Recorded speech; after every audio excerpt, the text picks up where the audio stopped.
The rain hammered against the kitchen window of the small apartment in Brooklyn as Margaret wiped down the same counter for the third time that evening. Her hands moved mechanically, but her mind was somewhere else entirely, replaying the words that had shattered her world just hours before. "You're broken, Margaret. What kind of woman can't give her husband a child?" David's voice still echoed in her head, cold and final. 7 years of marriage reduced to that single, devastating sentence. She pressed her palms against the cool laminate counter, steadying herself against the wave of nausea that threatened to overwhelm her. The apartment felt suffocating now. Every corner held a memory of dreams that would never materialize. The second bedroom they'd painted yellow 3 years ago, anticipating a nursery that remained empty. The baby books hidden in the closet. The fertility clinic bills stuffed in a drawer, marking each failed attempt with clinical precision. Margaret was 32 years old, with soft brown eyes that had once sparkled with hope and dark hair she'd stopped bothering to style weeks ago. She worked as a bookkeeper for a small accounting firm in Manhattan, a job that paid enough to cover her half of the rent but little else. She'd met David in college, back when he was charming and attentive, before the desperation for children consumed everything else in their relationship. The divorce papers sat on the kitchen table, already signed by David. He'd left them there this morning with a note saying he'd moved in with Jessica, a 26-year-old paralegal from his law firm. The note mentioned Jessica was already 3 months pregnant. Margaret's phone buzzed. Her sister, Linda, checking in again. She ignored it. She couldn't face the pity calls, the well-meaning advice, the subtle implications that maybe she should have tried harder, eaten better, stressed less. As if she hadn't spent thousands of dollars and countless sleepless nights doing exactly that. Outside, the November wind rattled the fire escape. Margaret grabbed her coat. She needed air, needed to walk, needed to be anywhere but in this apartment that smelled like failure and broken promises. The streets of Brooklyn were slick with rain, the sidewalks reflecting the amber glow of streetlights. She walked without direction, passing the bodega where she and David used to buy Sunday morning bagels, the park where they'd had their first kiss, the Italian restaurant where he'd proposed. She found herself in a quieter neighborhood, where brownstones lined the streets and old trees created canopies over the sidewalks. Her shoes were soaked through, but she barely noticed. The cold felt appropriate, a physical manifestation of the emptiness inside her. A black SUV pulled up to the curb ahead of her, and a man stepped out, tall and broad-shouldered, wearing an expensive suit despite the hour. He was speaking rapid Italian into his phone, his voice commanding but not unkind. As he turned toward one of the brownstones, a small figure darted past him and straight into the street. Margaret's body reacted before her mind processed what was happening. She lunged forward, grabbing the child. A little girl, maybe 5 years old, and pulling her back onto the sidewalk just as a taxi swerved past, horn blaring. The little girl looked up at her with huge brown eyes, completely unaware of the danger she'd just escaped. She wore a pink princess nightgown under a hastily thrown-on jacket, and her dark curls were tangled from sleep. "Papa!" the child called out, and the man in the suit spun around, his phone clattering to the ground. He was at their side in 3 long strides, dropping to his knees to check his daughter.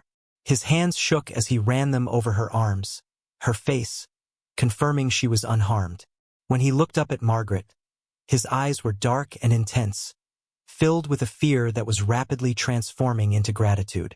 "You saved her," he said, his accent slight but noticeable. His voice was rough with emotion. "Sophia, what were you thinking?" "I wanted to see the kitty," the little girl said, pointing across the street where a tabby cat sat cleaning itself on a stoop. The man closed his eyes briefly, then stood, gently lifting his daughter into his arms. He was handsome in a severe way, with sharp features and silver threading through his dark hair. He looked to be in his early 40s, and there was something about him that commanded respect, an aura of controlled power that made Margaret instinctively step back. "I'm Alessandro Moretti," he said, extending his free hand. "You just saved my daughter's life. I owe you everything." Margaret shook his hand, feeling the calluses and strength in his grip. "It was nothing, really. I just happened to be there." "It was everything," he corrected her firmly. "Please, you're soaking wet." Come inside. Let me at least offer you coffee, a towel, something. Margaret hesitated on the threshold of the brownstone, but Alessandro was already ushering her inside with an authority that didn't invite refusal. The interior was stunning. Marble floors, crystal chandeliers, and artwork that looked like it belonged in a museum. This wasn't just wealth. This was generational money, old power. A woman in her 60s appeared from a side room, her face etched with worry. Signor Moretti, thank God. I only turned away for a moment and Sofia was gone. It's all right, Maria, Alessandro said, though his jaw was tight. Take Sofia upstairs and make sure she stays in bed this time. As Maria carried the protesting child away, Alessandro led Margaret to an enormous kitchen that somehow managed to feel warm despite its size. He handed her a plush towel and started an espresso machine that probably cost more than her monthly rent. Margaret dried her face and hair, acutely aware of how out of place she looked in her discount store coat and worn sneakers. The silence stretched between them until Alessandro placed a perfect cappuccino in front of her. You were crying, he observed quietly, his eyes missing nothing. Before you saved Sofia. The rain didn't wash it all away. Margaret's hand trembled slightly as she lifted the cup. It's been a difficult day. I understand difficult days, he said, leaning against the counter. His presence filled the room. My wife died 2 years ago. Cancer. She was 38. The raw pain in his voice made Margaret's own grief feel less isolating. I'm sorry. 5 children, he continued, his gaze distant. Sofia is the youngest. Then there's Marco, he's 7. The twins, Luca and Gianna, are 10. And my oldest, Isabella, just turned 13. They're all upstairs, sleeping. Except apparently Sofia, who has decided bedtime is merely a suggestion. Despite everything, Margaret felt the ghost of a smile. How do you manage? Barely, he admitted. Maria helps, but she's getting older. The children need more than staff. They need. He trailed off, then shook his head. Forgive me. I shouldn't burden a stranger with my problems. Especially one who just saved my daughter's life. Margaret sipped her coffee. It was the best thing she'd tasted in months. Sometimes it's easier to talk to strangers.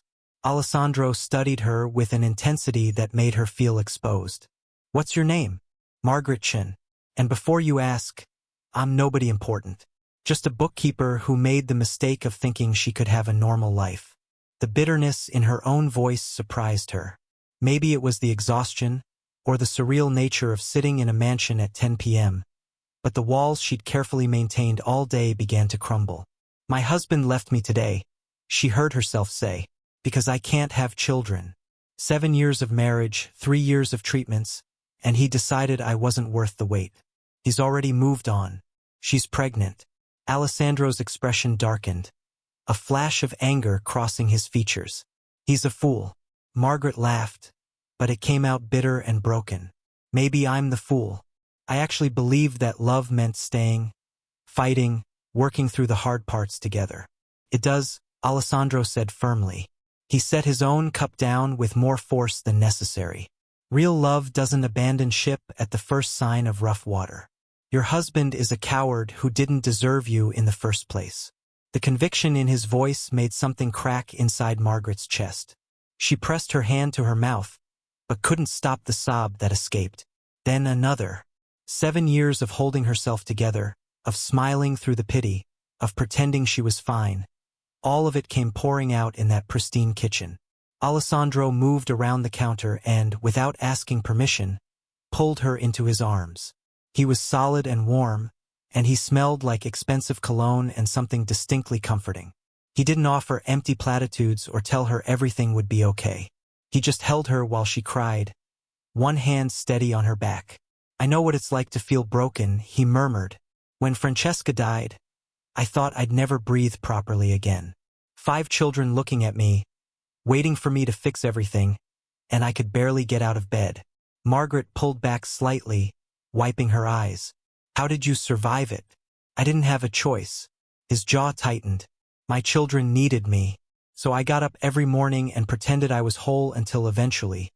Some days, I actually believed it. A door opened upstairs, and small feet thundered down the hallway. Papa! Papa! Sophia's voice rang out, followed by Maria's exasperated scolding. Alessandro sighed but smiled. As you can see, my house is chaos. He looked at Margaret with unexpected earnestness. Stay. Just for tonight. You're soaked, emotionally exhausted, and it's late. We have plenty of guest rooms. In the morning, things might look different. Margaret knew she should refuse.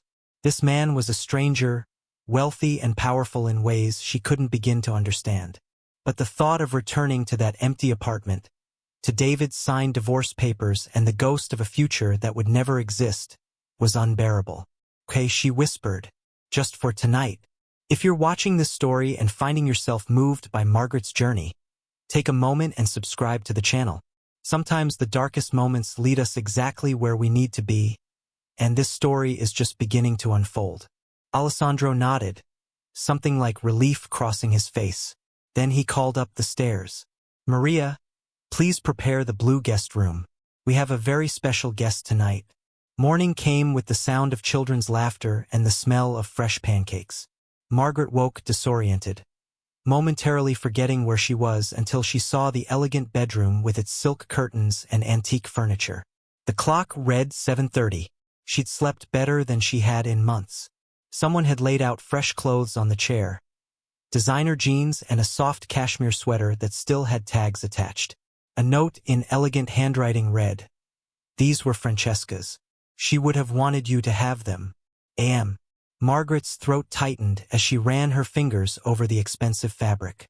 She showered in the marble bathroom, letting the hot water wash away the remnants of yesterday's pain, and dressed in the borrowed clothes. They fit perfectly. Downstairs, the kitchen was controlled chaos. Alessandro stood at the stove, flipping pancakes while simultaneously helping Marco with his math homework. The twins were arguing over the last of the orange juice.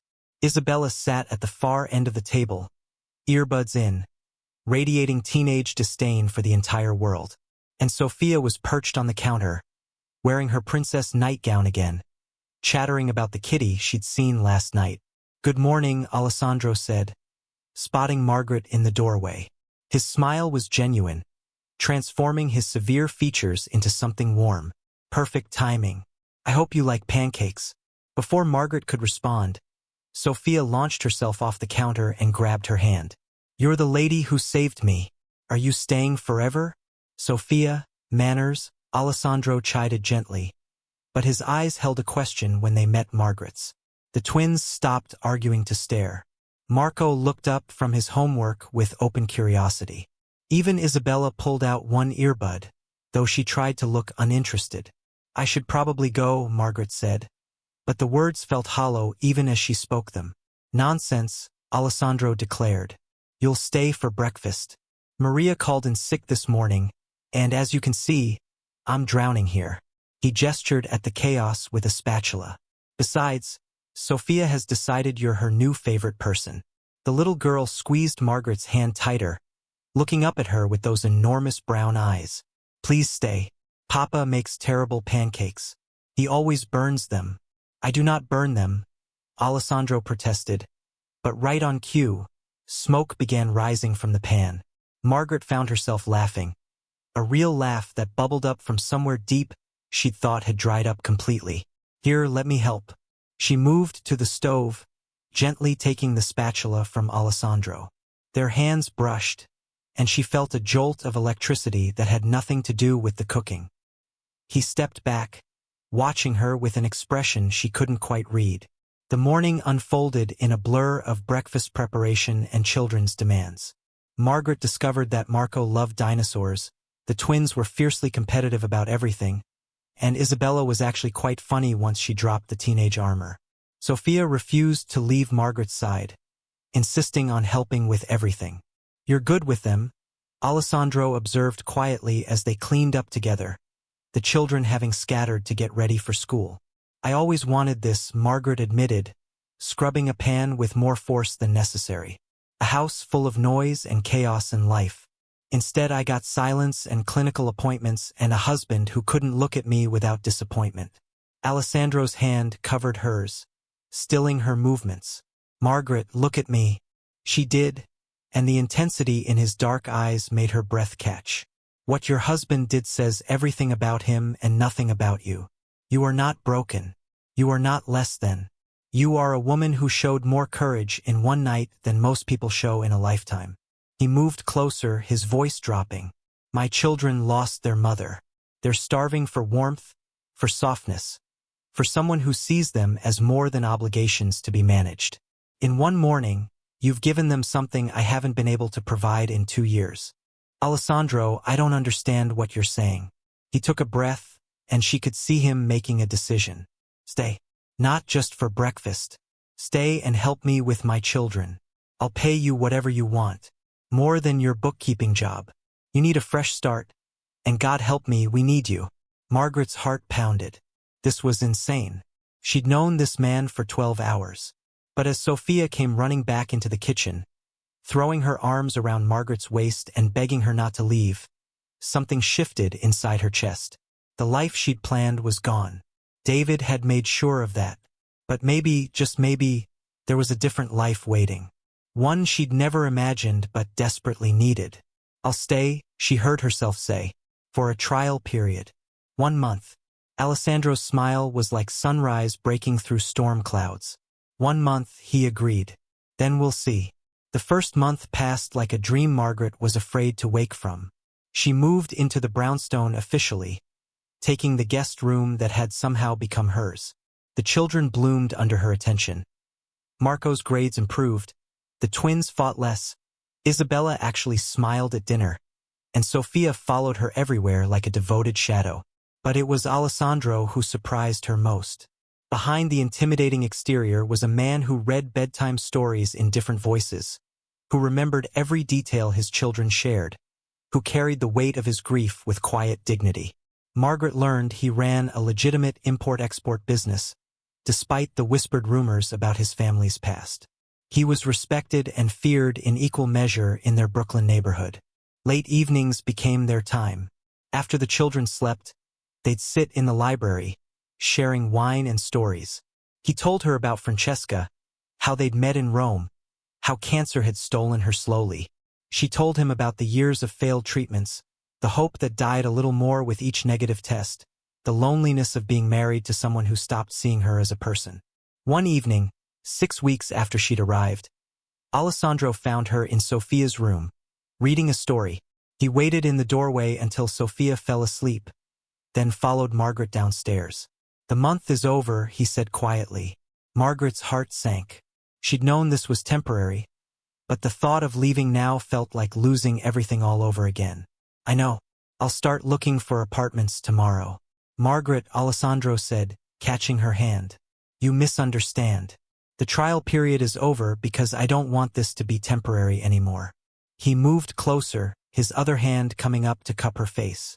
These past weeks, watching you with my children, watching you come back to life, watching you smile again.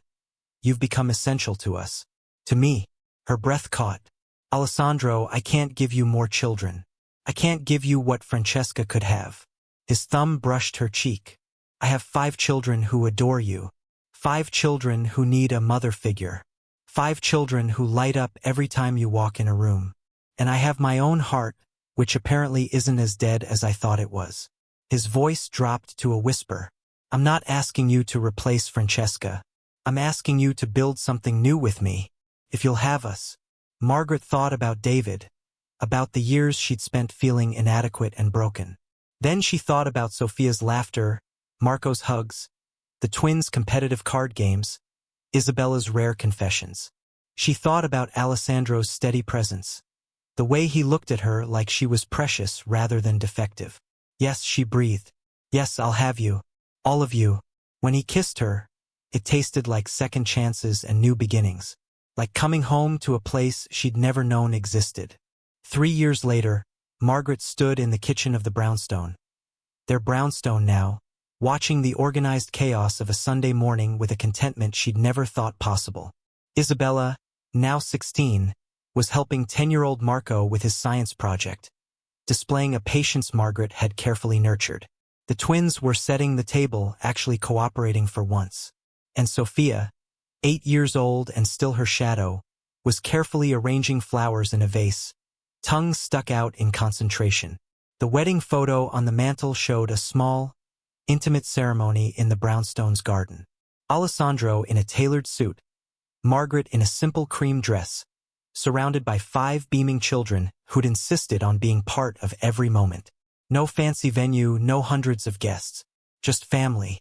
Margaret wore a simple gold band now, but it meant more than the diamond David had given her ever had. This ring represented a man who chose her every single day, who never made her feel like she was lacking, who built a life with her rather than despite her. The front door opened and Alessandro entered, arms full of groceries. Behind him came an unexpected figure. David, looking uncomfortable and out of place in his expensive suit. "Margaret," he said stiffly, "I was in the neighborhood. Thought I'd stop by." Alessandro's arm came around Margaret's waist, protective and possessive. David had tried to reach out 6 months after the divorce, after things with Jessica had fallen apart. Margaret had ignored every attempt until now. "What do you want, David?" Margaret asked calmly. He glanced around at the beautiful home, the children, the obvious happiness. "I heard you got married." To Alessandro Moretti. He said the name with a mixture of fear and awe. "I just wanted to say, I made a mistake. Walking away from you was the biggest error of my life." Sophia appeared at Margaret's side, wrapping her arms around her waist. "Mama, who's this man?" The word still made Margaret's heart swell. The children had started calling her that 6 months after the wedding, tentatively at first, then with growing confidence. She was their mother now in every way that mattered. "This is nobody important, sweetheart," Margaret said gently, running her hand through Sophia's curls. "Just someone from a long time ago." David's face fell as he understood. The children, the life, the love. Everything he'd thrown away was thriving without him. Alessandro's voice was quiet but carried unmistakable steel. "I think it's time for you to leave." After David disappeared down the street, Alessandro pulled Margaret close. "Any regrets?" She looked around at her family. Loud, messy, chaotic, and absolutely perfect. Not a single one. Because sometimes the people who reject us do us the greatest favor. They clear the path for something better, something real, something that was waiting for us all along.